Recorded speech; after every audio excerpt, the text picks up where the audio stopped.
Hello, so we have a new series on this channel. If you were with me last year, I did a series called Deaf Pointers where I filmed deaf and sometimes disability related questions in my car. Kind of like when Megan just did People Keep Talking in Her Car. I did that, and then eventually I stopped doing that because it became summer and it was too hot to do it in the car, and I couldn't put the air conditioning on because it was gonna mess with the audio. But so I decided to bring that up again because I wanted to bring more content to this channel, and I wanted to try to do 3 videos a week, and I thought, why not kind of rebirth Deaf Pointers, but make it more of like more topics, and not just name it Deaf Pointers, because when you name it Deaf Pointers, it just sounds like it's just gonna be about one kind of topic. So to start off, we are going to be talking about Twitch and accessibility, because we have a question from Colin today. How accessible is Twitch for streamers and for viewers? What could Twitch do better? So like with any live streaming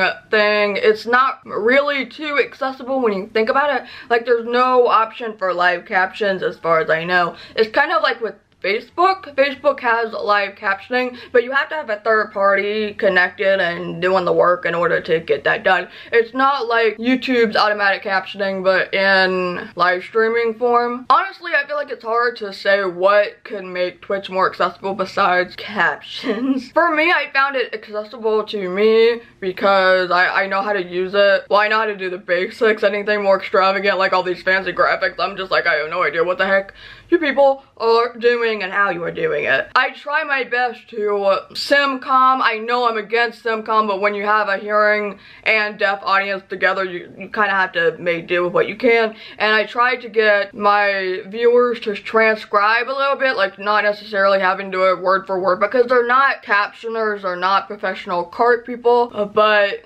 just like getting the gist, summarizing what I'm saying. So if I'm playing a more slow-paced game, I can try to simcom my way through it, so my deaf audience who knows ASL knows what I'm saying. Those who don't know ASL and are deaf or have hearing loss, it is a little bit more difficult to try to get everyone involved. If I'm playing something like Fortnite or PUBG where I have to stay focused on the game, because I can't just like stand there because I'm gonna get shot and I'm gonna die.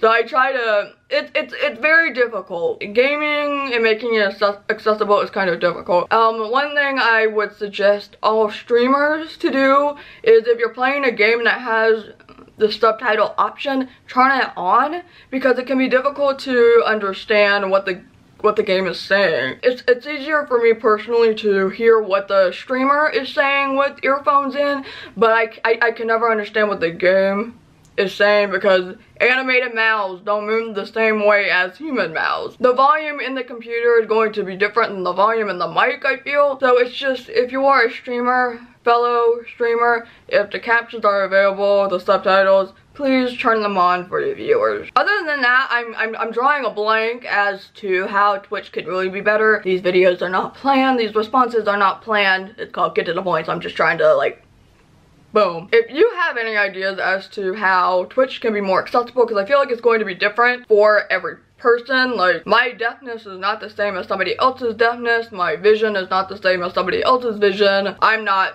autistic. My friend is autistic, so what he needs in order for something to be accessible is going to be different than me personally. So I think this is something like a group discussion. So if you have any suggestions, leave them in the comments. Maybe we can contact Twitch. That's my thought on that. If you have a question about deafness, disability, mental health, abuse, life in general, we can talk about menstruation for all I care about. Anything that I can relate to, you are more than welcome to ask about. Use the hashtag #GetToThePoint on Twitter. That is what I am going to look at. That is all that I am going to look at. So that's where you can go. If you don't have the hashtag on your question, I'm not going to be able to see it, so don't forget to add that question in, or add that hashtag. I hope you enjoyed the video. Before I go, if you have not and you would like to support my work, I will have my Patreon link around here down below. Feel free to pledge on Patreon. I add different rewards for the amount that you pay. There's exclusive content that gets added in. If you cannot pledge on Patreon, as it is monthly, if you would like to do a one-time donation, I do have my coffee link down below in the info box and the pinned comment. And I'll see you later.